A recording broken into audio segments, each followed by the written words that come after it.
Oh, good Sunday morning, everybody. Have you ever, and I know you have, if you're an individual that works for a living, and I was assuming everybody on here works for a living or have worked for a living at one time. You can see my old bald head this morning, boy. Went in there last evening and took me a hot shower, shaved up. Boy, I tell you, time to change that razor out. Great. God almighty. Woo-wee. Ain't nothing no worse than a dull razor. I've been waking up for the past 3 hours. I wake up, went to bed early last night. I got up at, look at that puppy. Fella walking his puppy is an Australian Shepherd. Pretty little thing, bouncing around like a little Mexican jumping bean. And Lord, when I know I got something to do, I reckon it just ingrained in me that, all right, don't be late. I'd rather be early. I'd rather be 2 hours early and have to sit there 4 hours total than to be 20 minutes late. That's just the way I am. Yeah, excuse me. I done had my pipe or two this morning. And I've been this little pipe I adopted from Corvette Jim, boy. I tell y'all what, look at I'm assuming that's sandblast. That is pretty. I cleaned it real good after I got through smoking in it a while ago. That's a Nordic. And I've been smoking my Ruins of Windsor that I got from the Country Squire. Well, I tell you what, that's a full-blown, sure enough, stand-up English.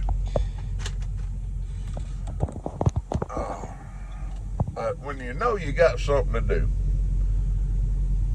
I'll start waking up 2 hours, 3 hours before I have to get up, unless I'm just utterly exhausted. And sometimes that's the way it is, and I'm liable to hit the snooze button one time. Y'all gonna have to just forgive my little spittoon there. You know, back when my wife's grandmama was still alive, she dipped tobacco, snuff, little fine little tin, Garrett Sweet snuff, I believe is what it was. She'd take that tongue and stick it in that little round tin like that, get her some tobacco, some snuff. It was powder. I tried some of it one time. You better not have inhaled. I mean, you was gonna suck it straight into your lungs.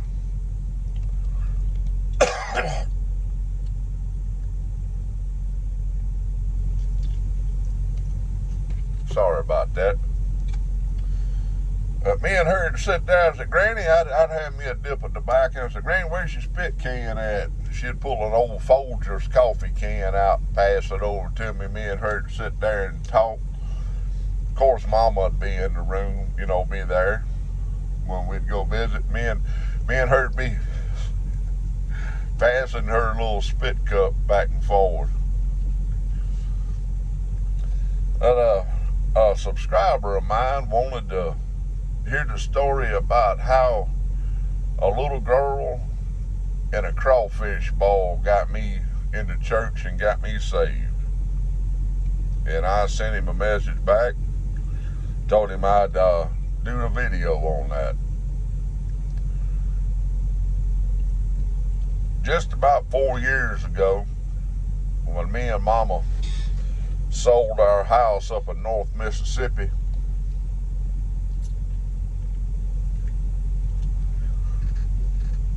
and moved down to Central Mississippi to be with the grandbabies, we found this little restaurant. Little hole-in-the-wall barbecue joint. Well, on Friday and Saturday, they serve steaks. And we found out about it, and we went there like 3 days in a row, having barbecue and steaks, and I mean, we was, ooh-wee. And at the time, I wasn't eating so well, and they had a pie, homemade pie in there. That booger was that thick. I mean, it was, oh my gosh. And you talking about rich? We went like 3 nights in a row to this restaurant to eat. I can't see out of them glasses. They're so filthy. How they get so filthy, I don't know. But anyway, we sitting there in the little restaurant. At one time, the man that owned it, his nickname is Boo. And he's an elderly gentleman, and this little restaurant, cafe, was his grandparents' house. So it's an old place. He took and turned it into a restaurant. And they stay packed, especially on the weekends. Oh my wise. But we sitting there. I don't think our food had come out yet. There was a family sitting over to our left, and I look around, and this little girl was standing beside the table. And she was like, "Mister, do you like crawfish?" I looked at her and said, "Yeah, baby, I love me some crawfish." She's like, "Well, we're having a crawfish bowl at our church this weekend. Would you come?" And I looked at Mama. I said, "We'll come." Well, her granddaddy walked over to the table and explained everything. He was the pastor of the church. He said that every year they have a crawfish boil, and they call it, and a lot of our churches from Louisiana. They call it the boil of Palooza. And I think it's a Louisiana term. I ain't sure. So we went to the crawfish bowl. And my gosh almighty, it's a crawfish. I eat crawfish till I like to pop. And if you know anything about crawfish, you ain't gonna get just a niblet out of each one, right? That crawfish tail is small. And I know how to eat crawfish, so I'm sitting there eating crawfish like most people would eat popcorn.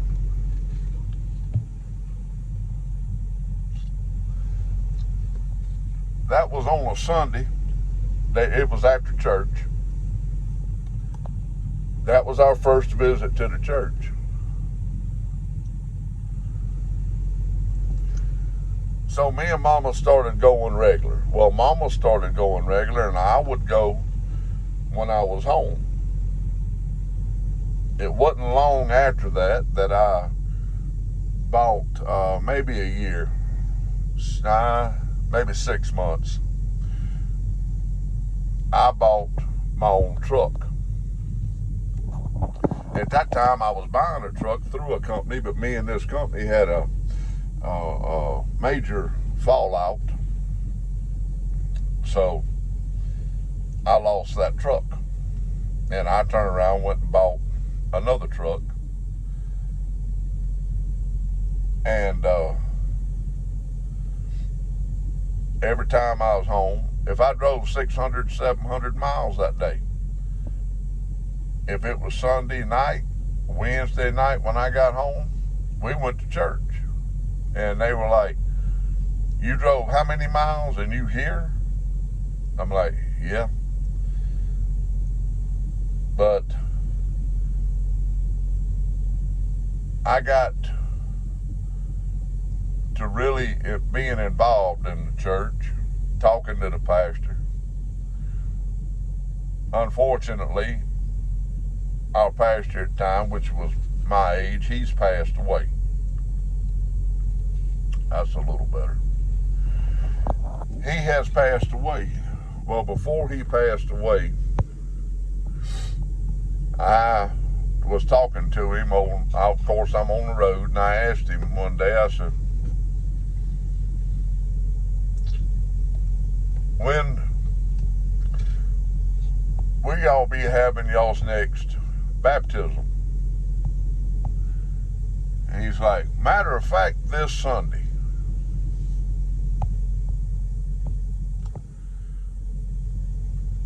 Well, after church that Sunday, I got baptized.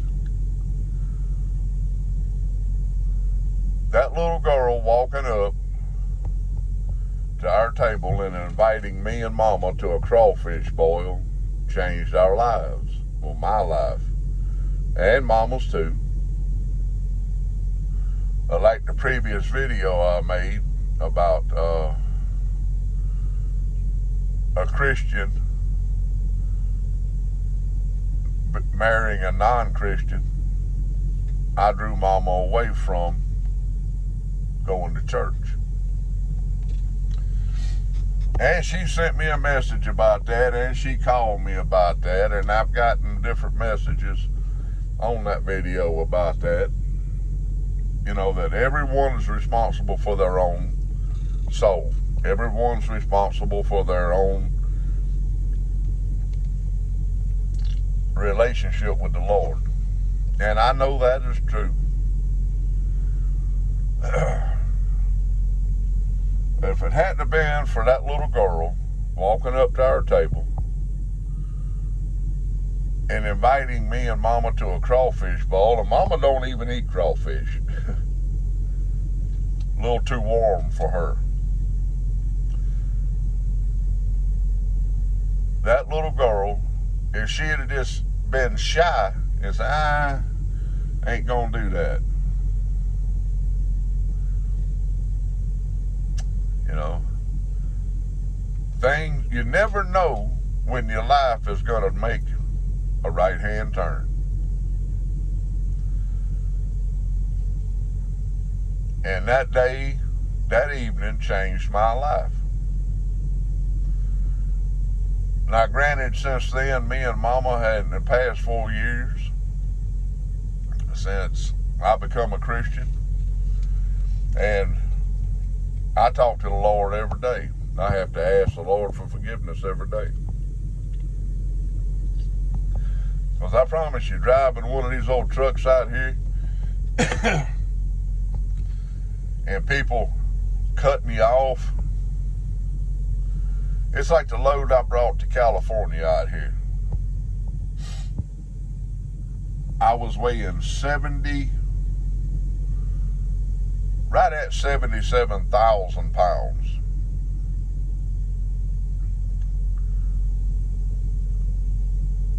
That's a lot of weight. And I had more than one person cut me off from Jackson, Mississippi to out here where I dropped this load at yesterday in California. And if you don't think that won't make your blood pressure go through the top of your head, it will. It'll make you say some bad words. I've got to the point to where I ain't near as bad as I used to be, that's for sure. But I still have to ask the Lord for forgiveness, because I'll call them all kind of dummies and ignorant morons. But I've learned to control my tongue. That's for sure. And that was a huge step for me. Because I used to have a mouth on me that'd make a sailor blush. And it was every word. It was every time I opened my mouth.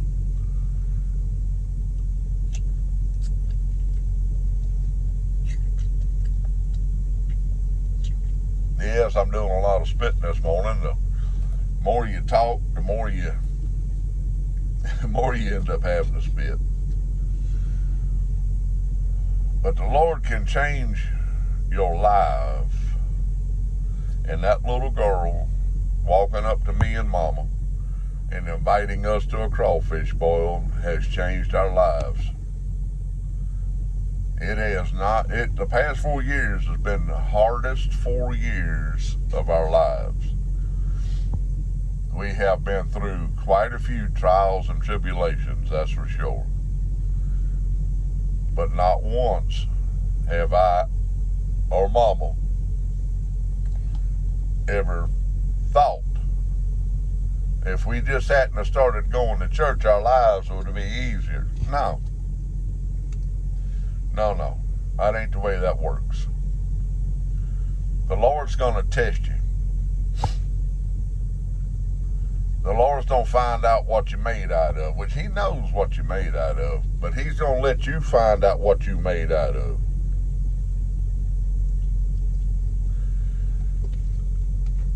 It's like yesterday when I got here, 11 miles back down the road. Luckily I had a pilot truck stop 11 miles from where I unloaded at. Dropped my trailer and grabbed another one, grabbed this one. This load pays me 46 miles. I was sitting here yesterday evening and I was just stewing over that. And I'm like, boy, I knew I would get a load back, right? But I didn't know when. All of a sudden I get a load across. Now when I get this load off here in a few hours, I'm going to a Costco warehouse, DC, distribution center. I got a deadhead, which means an empty trailer, 300 miles to Nevada to pick up a load Monday at 10 o'clock. And then take it to Illinois. By the time I make it home next week, at the end of next week, I should have about 2,500 miles in, which is what I need to bring home a paycheck that Mama can actually do something with. So, the Lord had a plan. You just don't always know what His plans are. You gotta watch some of these trucks around here, because you never know when one of them might take your hood off your truck. You never know what the Lord's plans are. Now this week, it ain't gonna be one of my greatest weeks, but I'll get that 300-mile deadhead on top of the 1,768 miles plus the 46 miles on this little load here. And there may be I haven't found out yet, I'll find out today. There may be a thing to where if your miles are below, say 100 miles, they add a little extra to it. I have seen that. I have gotten that before. A minimum. So we'll see. But I woke up this morning with a better attitude than what I had yesterday, that's for sure. But that's my story of how a little girl in a crawfish boil changed mine and Mama's lives.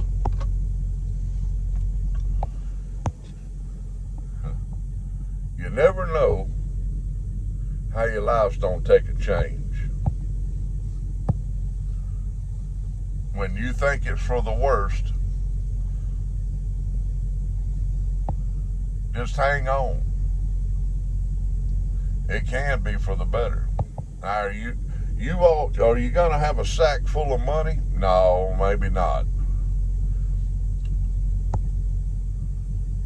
But one thing about it, eternity is a whole lot longer than the hopefully 80 years you're gonna be on this big blue ball we live on. So think about eternity and where you want to spend eternity. And that little girl and them crawfish helped me toward a lot better eternity than what I had before. I'm going on 21 minutes here. Love y'all. Keep the Lord on your mind, a prayer on your lips. And send up some prayers this Sunday morning, because the Lord will hear them. And just pray that His will be done. Love y'all. I'll see you next time.